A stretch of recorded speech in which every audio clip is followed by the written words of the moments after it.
Queridos, abram a palavra do Senhor. Abram a palavra do Senhor em João 16, 33. João 16, 33.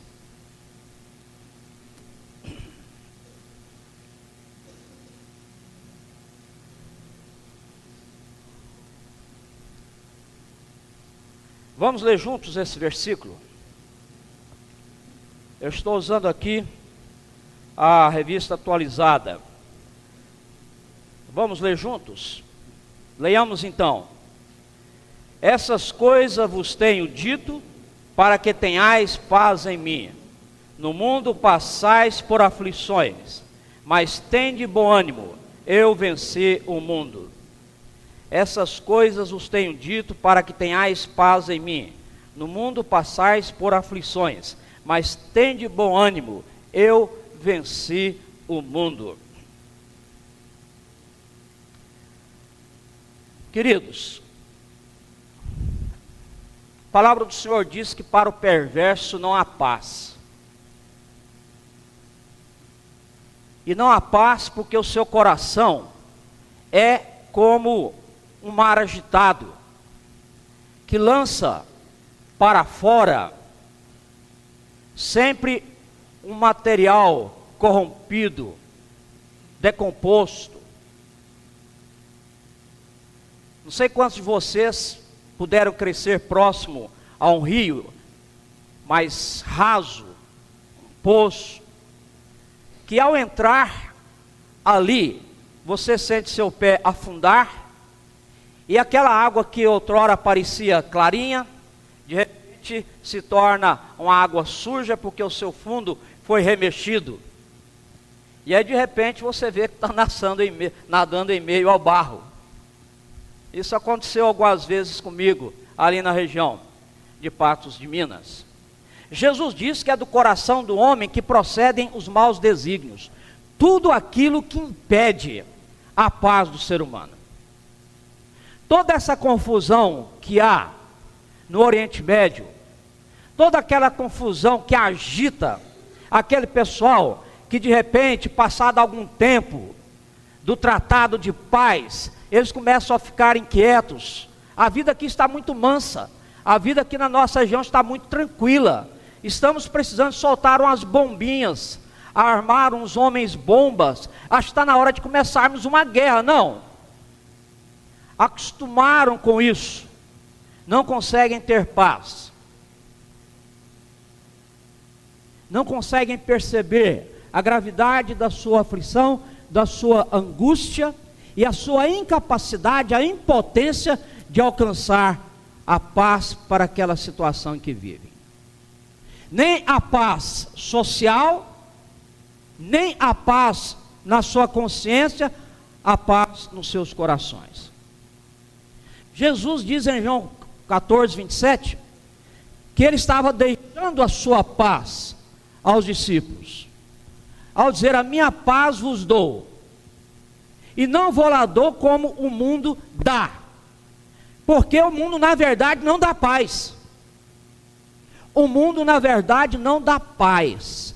O que o mundo faz às vezes é decantar aquela sujeira, aquela podridão, é deixar ali no fundo tudo aquilo que perturba e manter uma aparente tranquilidade, que 1 Tessalonicenses capítulo 5, versículo 3, diz que é enganosa e é ilusória, pois Jesus diz que, estiverem dizendo paz, paz, eis que virá repentina destruição, porque tudo aquilo que o homem é, dentro de si, será exposto. Todo joelho se dobrará diante do Senhor, toda língua confessará que Ele é o Senhor. E muitos diante dessa cena pedirão a morte, procurarão a morte, e a morte fugirá deles, porque de repente as suas entranhas mentais, as suas entranhas emocionais, as suas entranhas espirituais são expostas diante dele, como um cadáver que é rasgado para uma biópsia, como as pessoas que lidam ali e têm contato com aquilo que está dentro do homem, dentro do corpo, e ali vê aquilo que Jesus diz dos sepulcros, trabalhados, decorados, pintados, mas por dentro, morte, odor. Então, nesses momentos, o homem é exposto diante de si mesmo, não diante de Deus, porque Deus já nos vê como somos, em todos os sentidos. E aí, nós vemos a impossibilidade do homem criar a paz. Por isso Jesus diz em Lucas 12, 51, que ele não veio trazer a paz. Jesus não é a resposta para a proposta de paz reivindicada pelos homens. Jesus é a proposta de paz que os homens não desejam, que os homens não conhecem, que os homens não aspiram, embora precisarem desesperadamente dessa paz. Então Jesus diz que não veio trazer a paz, mas ele veio trazer a espada, porque de repente o filho se volta contra o pai, o esposo se volta contra a esposa, porque quando Jesus chega, ele é um divisor de águas. Aí ele estabelece um projeto de vida, ele estabelece uma realidade. Então aquele homem morto nos seus delitos e pecados, de repente são apresentados a si mesmos. E quando esse homem morto nos seus delitos e pecados é apresentado a si mesmo, ele começa a feder. E as pessoas não conseguem ser carinhosas mais. As pessoas não conseguem mais ser gentis. As pessoas não conseguem mais ser bondosas. Porque agora toda aquela fachada caiu. Estamos diante da luz. E quem vive nas trevas não quer se aproximar à luz, para que suas trevas não sejam expostas. Então a paz que Jesus traz é de fato a paz que nasce no coração de Deus, a paz que é projeto de Deus, é a paz que os homens não buscam, mas é a paz que os homens precisam. E Deus traz essa paz em meio às aflições. E eu queria conversar com vocês aqui, nesse texto da palavra, exatamente sobre isso. A paz que Deus nos traz em meio às aflições, quaisquer que sejam. E eu perguntaria aos meus irmãos, aqueles que já estão em Cristo, já servem o Senhor há muito tempo, aqueles que começaram agora, porventura, queridos, vocês têm nesse momento alguma coisa que está afligindo o seu coração? Tem? Vocês têm alguma coisa hoje, alguma realidade, alguma lembrança, algum evento, alguma situação que está angustiando você, que está inquietando a sua mente? Tem? Está tirando a sua alegria, está tirando o seu prazer com a vida, está te impedindo de dormir, está acelerando o seu coração, está desarranjando seu intestino, está provocando o seu sono, está colocando você em alerta, em ansiedade constante e frequente. Está acontecendo alguma coisa assim com você? Ou a vida está tranquila, está em paz, está tudo bem, está tudo zen? Como é que está o seu coração? Como é que está nessa noite a sua vida, em relação a alguma decisão que você tem que tomar, em relação a algum relacionamento que você está vivenciando, em relação a alguma palavra que você ouviu, em relação a alguma notícia que você ouviu, em relação a algum resultado de exame que você está aguardando, ou algum exame que você irá fazer? O que está angustiando seu coração nessa noite?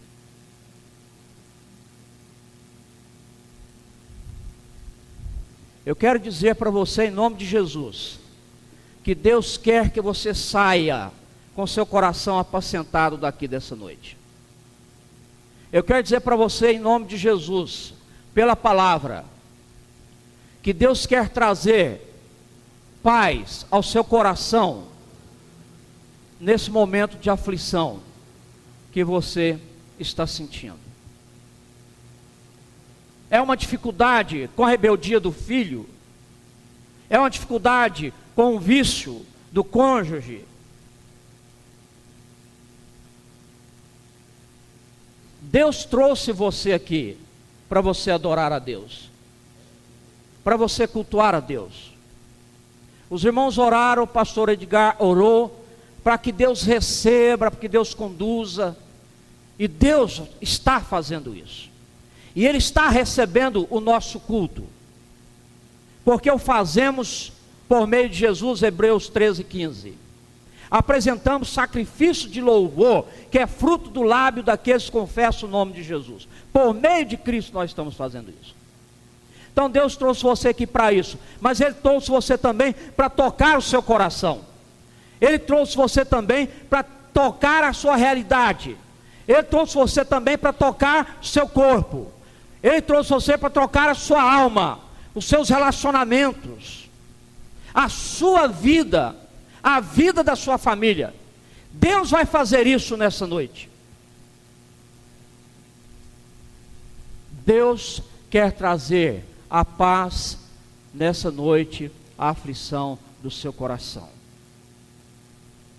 E eu quero expor essa verdade bíblica, considerando com você 3 ensinos aqui. Primeiro, abra sua Bíblia, já se fechou, João 16:33. Estas coisas vos tenho dito. Por que que Deus tem dito essas coisas? Para que você tenha. Então ouça o que Deus está dizendo. Ele está falando é para que isso gere um fruto no seu coração, na sua alma. Ele quer gerar paz. Então Deus vai trazer paz a você nessa noite, na sua aflição, porque de fato, guarde isso, é o primeiro ensino, Deus tem o controle de todas as situações da sua vida. Deus tem o controle da sua vida, adolescente. Nesse dia que de repente você acha, nessa época você acha que nem você tem, tudo crescendo disforme, tantas inquietações, preocupações, receios, dúvidas. Deus tem o controle de você, meu irmão, minha irmã, ancião, anciã, que já viveu muitos anos, passou por muita coisa, compreendeu muitas delas, e muitas delas são ainda incógnitas na sua vida. Deus tem controle, por isso Jesus diz: essas coisas eu tenho te dito. Deus diz porque Ele é quem faz acontecer. Ele não pressupõe, Ele não adivinha, Ele não insinua, Ele não imagina, Ele decreta, Ele estabelece, Ele ordena. E a palavra de Deus em Isaías 64:4 nos diz que jamais se ouviu falar, desde a antiguidade, já se ouviu falar de um Deus como o nosso, que trabalha para aqueles que o temem, que atua, que interfere, que governa para aqueles que o temem. E por que Deus faz isso? Porque Ele tem o controle de todas as situações da nossa vida. E todos os amados sabem Romanos, capítulo 8, versículo 28. Né? Vamos lá de cor? Porque todas as coisas...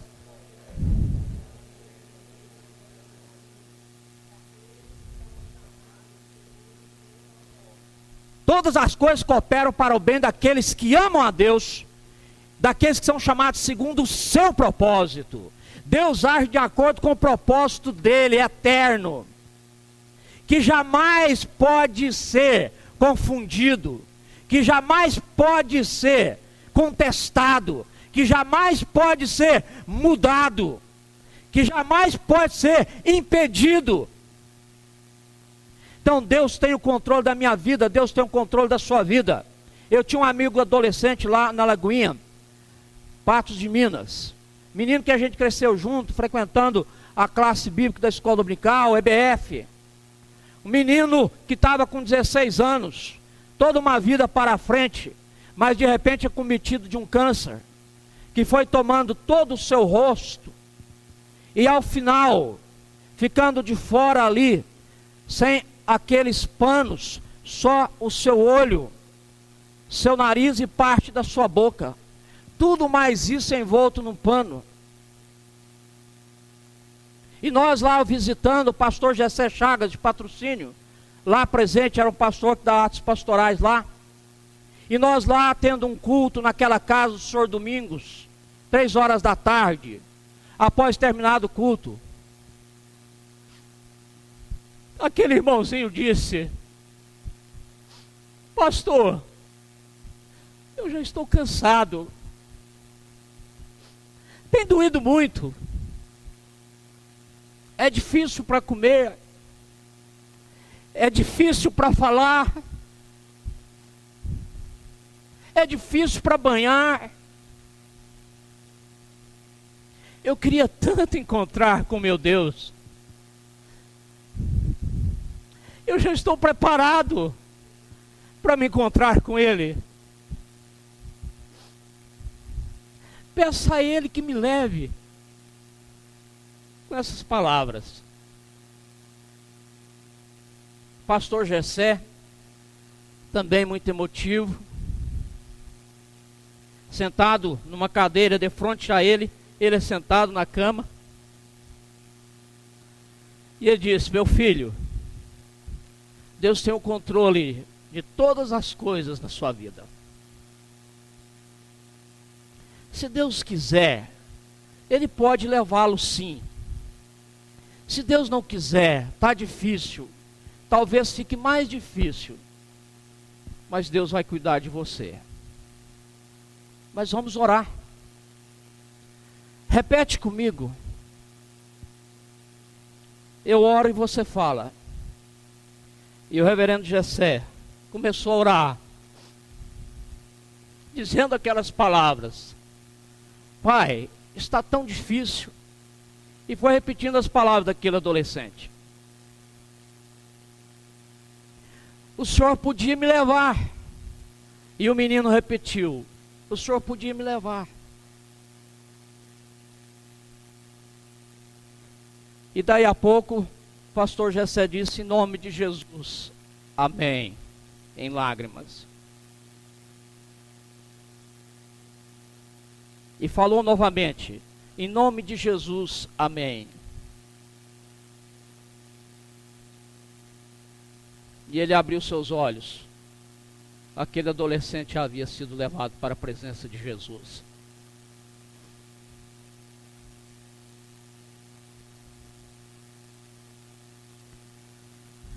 Deus quer trabalhar a sua vida, adolescente. Você tem muito para viver. Pré-adolescentes vão para um acampamento. Abra o seu coração para você ter muito de Deus na sua vida ali. Jovens que estão tomando decisões, fazendo faculdade, definindo a sua vida profissional, amorosa. Irmãos e irmãs que já têm vivido há mais tempo. O Senhor está no controle. O Senhor tem um propósito. Jesus está aqui na iminência da sua partida. Está reunido com os seus discípulos. Ele sabe o que vai acontecer. Por isso ele está dizendo, versículo 32, eis que vem a hora e já é chegada, em que sereis dispersos, cada um para a sua casa. Vocês ficarão sem rumo, voltarão para casa, estarão sem graça, desmotivados. Caminhamos 3 anos. Vocês vão pensar: o que adiantou 3 anos caminhando com Jesus? Tudo que ouvimos fazer, tudo que ouvimos dele. Vocês se sentirão assim desesperançosos. Eu ficarei sozinho, privados da companhia de vocês, mas não estarei sozinho, porque o Pai está comigo. Jesus está dizendo nos versículos anteriores que ele estava cumprindo as Escrituras, aquilo que estava estabelecido a seu respeito. Deus estava no controle de tudo, de todos. Deus está e sempre estará. E por isso, Jesus estava dizendo essas coisas. Essas coisas eu vos tenho dito para que tenhais paz.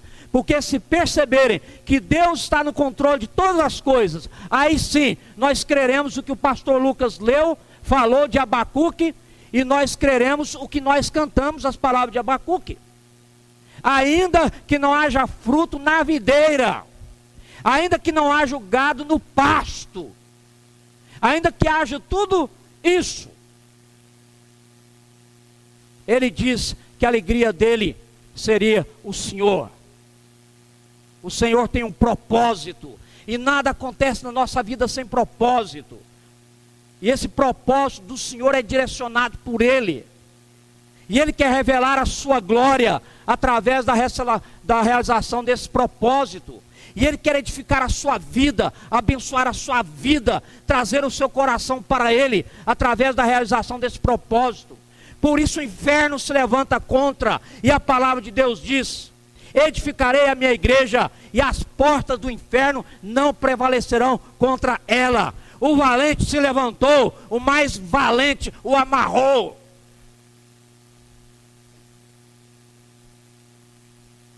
Portanto, todas as coisas cooperam para o bem daqueles que amam a Deus e são chamados segundo o seu propósito. Abra o seu coração para essa paz que Deus quer trazer para o seu coração em meio a essa aflição. Segundo o ensino da palavra nesse texto: essas coisas os tenho dito para que tenhais paz em mim.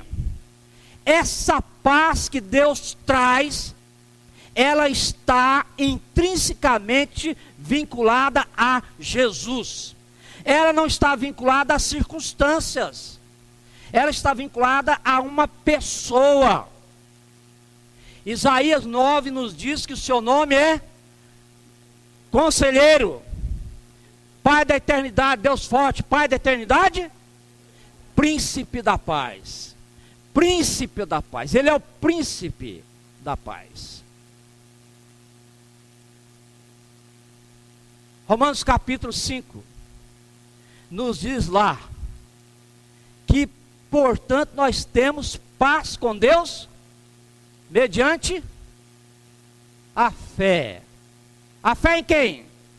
Em Cristo, por meio de Cristo. Nós temos paz com uma pessoa extraordinária, tremenda. O problema de paz no nosso coração é resolvido na nossa relação com Deus. Não é com soluções de problemas. Pode ser que a vida toda nós vamos ter problemas, e às vezes nós desfocamos do relacionamento com Deus para as circunstâncias. Isso é infernal, isso é diabólico. Claro que ele te serve. Só dá para ele uma mulher bonita, só dá para ele 10 filhos, só dá para ele riquezas, só dá para ele uma série de coisas. Agora deixa eu tocar, tira isso dele. Essa é a teologia do inferno. Jó serve ao Senhor, parece ser um homem cheio de graça. Por quê? Porque ele não passa por aflições, por necessidades. O Senhor dá tudo a ele, tira. É um caso clássico, meus queridos. E Deus permitiu que o diabo tirasse as coisas de Jó. E fossem afastados seus amigos, parentes, a sua saúde debilitada, sua esposa, seus bens, tudo. E aquele homem não entendia nada. Minha esperança foi arrancada como uma árvore, dizia ele. Mas o Senhor Deus deu, o Senhor tirou. Nu eu vim a esse mundo e nu eu vou voltar. E ele dizia que o seu coração tinha saudade do Senhor. E que finalmente ele iria ver o seu Redentor. E o seu corpo revestido da sua pele. E os seus olhos veriam o Senhor. Essa paz, meu irmão, minha irmã, não está ligada a um ambiente psicologicamente induzido, conduzido. Essa paz não é resultado de uma reflexão nossa, uma yoga. Essa paz não é resultado de uma postura positivista. Essa paz é resultado de um relacionamento com Jesus, com o Senhor. Nem que seja dentro de uma fornalha, Se o nosso Senhor quiser nos livrar, Ele nos livrará. Mas se Ele não quiser, ó rei, não vamos nos prostrar diante da sua estátua. Joguem esses homens na fornalha. Foram jogados na fornalha aquecida 7 vezes mais. Soldados morreram e eles continuaram passeando. O fogo estava ardendo, mas não eram atingidos. Havia ali um quarto ser. O anjo do Senhor estava com eles. Ainda que eu ande pelo vale da sombra da morte, não temerei mal nenhum. Ali está o vale de sombra, ali está o vale de morte, ali está o problema, ali está a dificuldade, ali está a luta. Não temerei mal algum, porque tu estás comigo. Tu estás comigo. Tua vara e o teu cajado me consolam. Essa paz é resultado de um relacionamento pessoal com Jesus. Por isso ele diz, para que tenhais paz em mim, não há paz fora de Jesus. Não há paz fora de Jesus.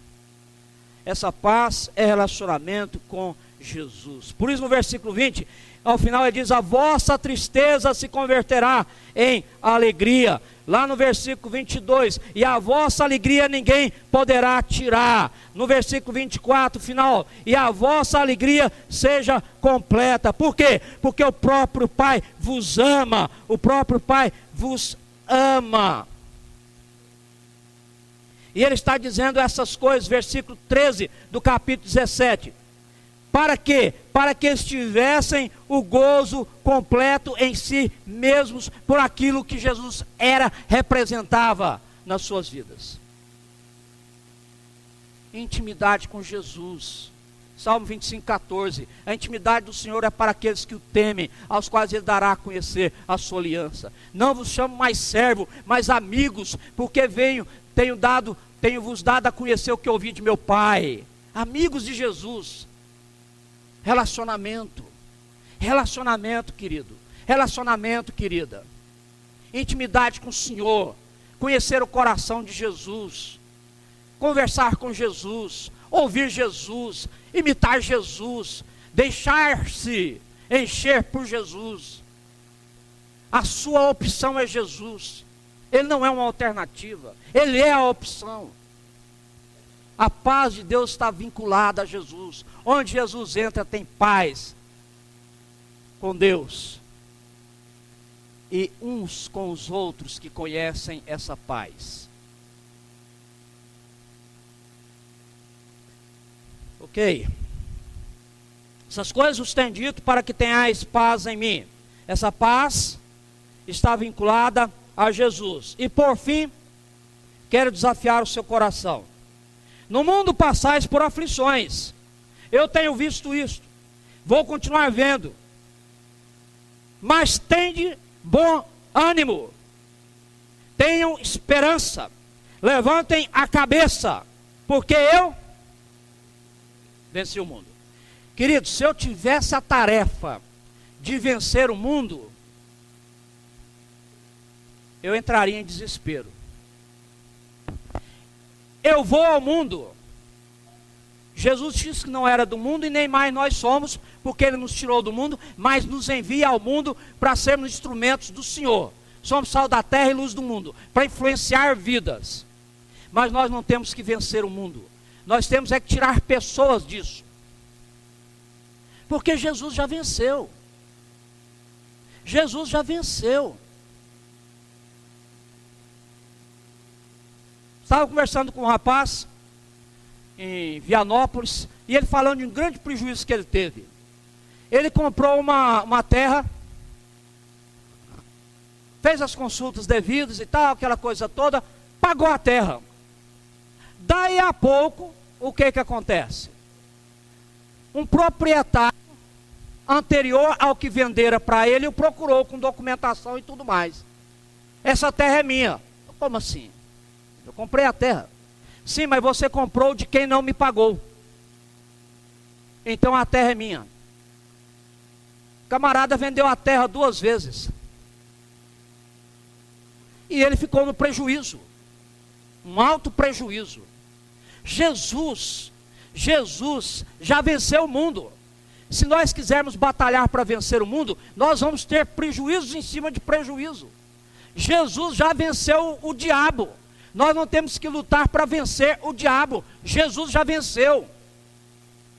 Por isso a palavra diz que nós somos mais que vencedores. O que nós temos que fazer na verdade?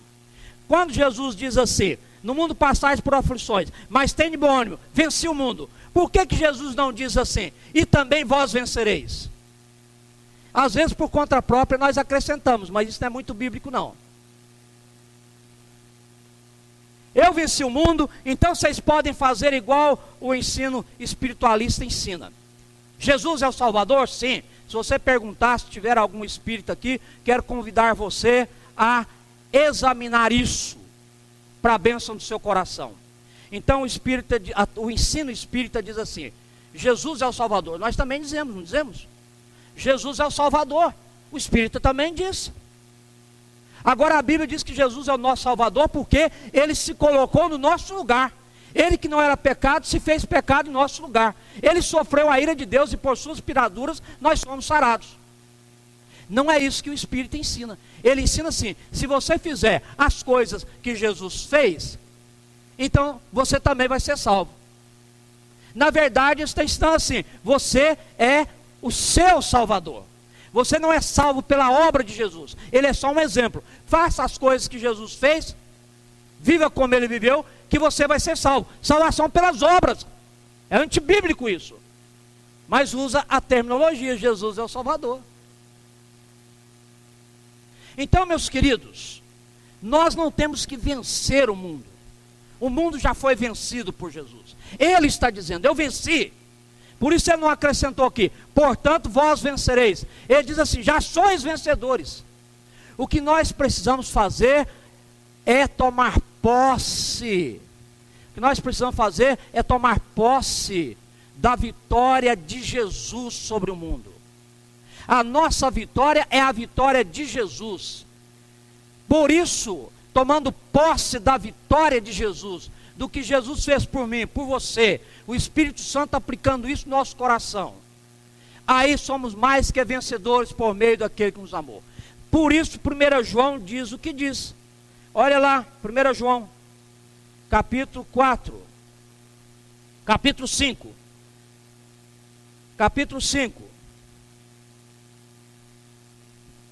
versículo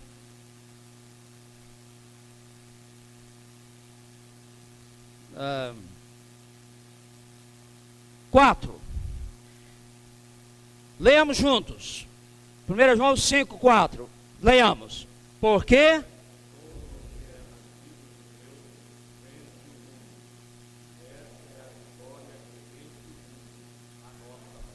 a nossa fé, meu irmão, minha irmã, nós vencemos o mundo através da fé.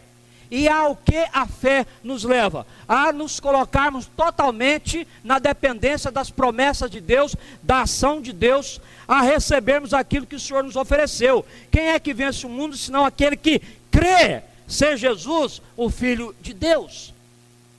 A fé que temos, que é dom de Deus, é essa admissão de que tudo que nós podemos experimentar para nossa redenção, salvação, santificação, glorificação, tudo está em Cristo. Por isso Romanos diz que no Senhor nós somos amados, nós somos chamados, né? Nós somos justificados, nós somos santificados, nós somos glorificados. Tudo isso. Então a nossa fé é nós assumirmos isso, é assentirmos com a mente, com o coração isso, é concordarmos com isso, é recebermos isso, é vivermos por isso. E Deus plantou essa fé no seu coração para que você a use, para que você tome posse da palavra de Deus para a sua vida, para que você tome posse das promessas do Senhor. Isso não é confissão positiva, não. Isso não é confissão positiva. Por isso João disse: essas coisas eu vos tenho dito, lá em 1 João, para saberdes que tendes vida. Tendes vida. Ele está nos informando que isso agora é nosso. A fé nos coloca nessa realidade. E historicamente nós vamos experimentando isso. Historicamente nós vamos experimentando isso. Eu me lembro da conversa, da batismo profissão da Vera. Ela acho que ela tinha 11 anos. Lembro da conversão do meu irmão, ele tinha 3 anos. Estava andando com ele de bicicleta, férias do Ibel, e falando de Jesus para ele. 3 anos ali no guidão, no cano da bicicleta, empurrando. Aí depois de uma certa altura eu falei: você entendeu, Isaías? Ele: sim. Você quer entregar sua vida para Jesus? E ele: quero. Então vamos orar. Orei por ele. No outro dia minha mãe me procurou: Luiz, sim mãe, o que você falou para o Isaías? A respeito de quê, mãe? Não sei, porque ele disse que agora a vida dele é de Jesus. 3 anos, quantos anos ele está hoje? 37, andando com Jesus, pastoreando, servindo o Senhor. Por isso Filipenses 1,6, aquele que começou a boa obra em vós, há de completá-la até o dia do Senhor, porque é estabelecido, querido, e é através da fé que você experimenta isso, estendendo esse braço para receber tudo aquilo que o Senhor tem determinado para a sua vida. Por isso Deus quer trazer paz ao seu coração em meio às suas aflições nessa noite, porque Ele está no controle de todas as coisas, porque Ele veio até você em Cristo Jesus, Ele veio ao seu encontro. Essa paz está vinculada a Jesus, e porque Ele te presenteou com a fé, com essa capacidade espiritual de perceber, de conhecer, de render-se a Jesus e experimentar a sua bênção na sua vida. Você acredita nisso? A palavra te convenceu? Convenceu o seu coração? Então aqueles que estão nessa situação, aí no seu lugar de aflição, se levante. E eu quero em nome de Jesus ministrar sobre a sua vida agora. Pode se colocar em pé. Vou orar por você. Diante do que a palavra nos falou nessa noite. Nós entendemos a tua palavra, Senhor, e te bendizemos, te glorificamos, porque a tua palavra é a verdade. Nada podemos contra a verdade, senão a favor da verdade.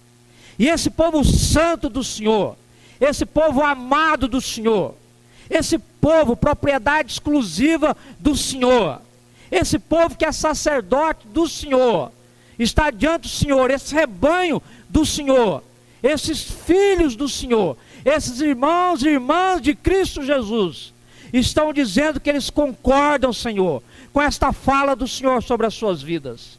Portanto, agora, ó Deus, em nome de Jesus, traz paz, ó Pai. Em nome de Jesus, conforta agora, Senhor. Em nome de Jesus, consola agora, meu Deus. Em nome de Jesus, aquieta o coração. Ó, aquietai-vos e sabei que eu sou Deus, diz o Senhor. Em nome de Jesus, pastoreia agora, ó Deus. Ó Deus, erradique essa aflição do coração. Tira essa confusão da mente, ó Deus. Traz paz, traz segurança, dissipa essas dúvidas, ó Deus. Traz a luz do Senhor, ilumina o caminho, Pai. Traz alegria indizível. Traz alegria indizível, a alegria do teu espírito.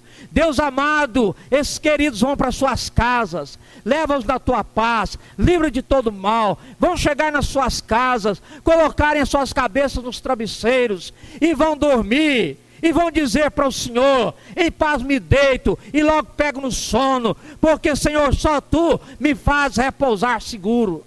Se estiverem preocupados, ó Deus, com as dificuldades econômicas, financeiras. Senhor, a tua palavra diz que o homem que teme o Senhor, que anda na tua presença, o Senhor vai frutificar o pão, ainda que dormindo. Inutilmente seria dormir tarde, levantar cedo, ganhar o pão penosamente. Esses amados terão a bênção do Senhor sobre o seu trabalho. Eles vão glorificar o Senhor com as primícias das suas rendas, cultuar o Senhor vai suprir as suas necessidades. Eles vão ter abundância na sua mesa, para a glória do Senhor. Deus, eles vão se levantar, como a igreja diz que pedia do Senhor ousadia, porque haviam levantado na cidade homens contra o teu servo Jesus. Pessoas haviam ungido nos teus propósitos, Pilatos e autoridade, mas pediram e o Senhor deu ousadia para que falasse no nome de Jesus. Esse teu povo aqui está, eles têm o Espírito do Senhor, que não é de covardia, mas é Espírito destemido, é o Espírito Santo, de coragem, e eles vão falar de Jesus aos seus cônjuges, eles vão falar de Jesus aos seus filhos, eles vão falar de Jesus aos seus patrões, de Jesus, ó Deus, aos seus vizinhos, eles vão falar de Jesus aos seus funcionários. O Senhor vai usar a fala desses amados, pessoas vão se converter, ó Deus, para a glória do Senhor. O Senhor vai trazer paz a outros corações, porque esses amados são pacificadores, ó Deus, são semeadores da tua paz. Nós te glorificamos, te bendizemos, damos ao Senhor toda a honra, toda a glória e a gratidão por tua obra nas nossas vidas, e especialmente, ó Deus, nessa hora, em nome de Jesus. Que Deus abençoe. Amém.